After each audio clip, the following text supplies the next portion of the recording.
अस्सलामुअलैकुम viewers, hope so you are doing great. उम्मीद है कि आप सब खैर आफियत के साथ होंगे। आज हम हाजिर हैं आपके लिए एक नई वीडियो के साथ, एक नए टॉपिक के साथ, जिसमें हम आपको एमएस वर्ड के बारे में मज़ीद टूल्स का इस्तेमाल करना सिखाएंगे। तो आपसे गुजारिश है कि वीडियो देखने से पहले जल्दी से आप हमारे चैनल को सब्सक्राइब कर लें और साथ लगे बेल आइकन को लाजमी प्रेस कर लीजिएगा, ताकि हमारी आने वाली हर वीडियो का नोटिफिकेशन आपको बआसानी मिलता रहे। चलिए दोस्तों, वीडियो का आगाज़ करते हैं। तो यह फ्रेंड्स, हम आ गए हैं अपनी एमएस वर्ड की स्क्रीन पे। हमने पहले से कुछ आर्टिकल्स जो हैं, कुछ पैराग्राफ्स जो हैं वो लिख लिए हैं, जिन पे हमने एडिटिंग करनी है। तो आज हम इस टूल में पढ़ेंगे कि हम इंसर्ट कैसे कर सकते हैं फुट नोट को और एंड नोट को अपने एमएस वर्ड की वीडियो में, अपने एमएस वर्ड की डॉक्यूमेंट्स में। तो सबसे पहले आपने रेफरेंसेस में जाना है। यहाँ पे आपको एक बॉक्स नज़र आ रहा होगा AB1 इंसर्ट फुट नोट। यहाँ से आप फुट नोट को किस तरीके से इंसर्ट कर सकते हैं। तो ये देखें, यहाँ से आपने क्लिक किया 1, तो यहाँ पे आपका जो फुट नोट है वो क्रिएट हो गया है।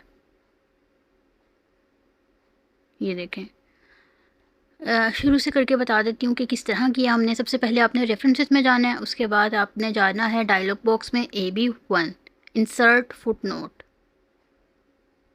जैसे ही आप इंसर्ट फुट नोट पर जाएंगे, आपने वीडियो के बाद आपने ऐड करना है। तो इसके बाद जैसे ही आप इसको क्लिक करेंगे तो ये डायरेक्ट आप यहाँ पे पहुँच जाएंगे। जिसके बाद आपने ऐड करना है, आपने उसके बाद मतलब जिस वर्ड के बाद आपने ऐड करना है अपना फुट नोट, वहाँ पे आपने क्लिक करना है और डायरेक्ट आपने इंसर्ट फुट नोट पर क्लिक कर देना है। तो ये देखिए, आपका जो फुट नोट है वो इस तरह क्रिएट हो जाएगा। लेकिन ये बात इसमें लाजमी है कि इसमें आपने हेडिंग्स भी उतनी ही देनी है जितनी आपने फुट नोट जो है वो क्रिएट करने हैं।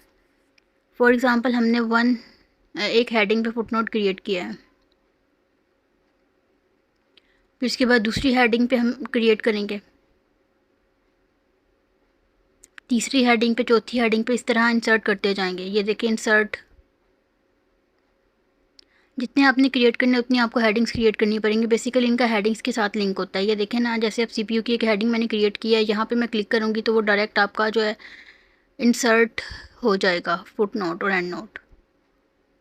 ये देखें, इस तरीके से आप यहाँ पे लिखते हैं सेंट्रल प्रोसेसिंग यूनिट, तो जैसे ही आप CPU पे क्लिक करेंगे वो आपको सेंट्रल प्रोसेसिंग यूनिट पे ले जाएगा, क्योंकि आपने वहाँ पे ऐड किया हुआ है।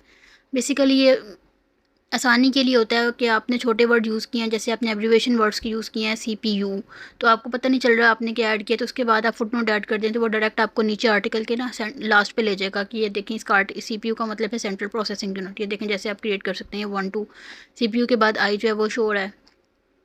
तो इस तरह इसका फ़ायदा है। उम्मीद है आपको वीडियो पसंद आई होगी। मिलते हैं अगली वीडियो में, तब तक के लिए अल्लाह हाफिज़।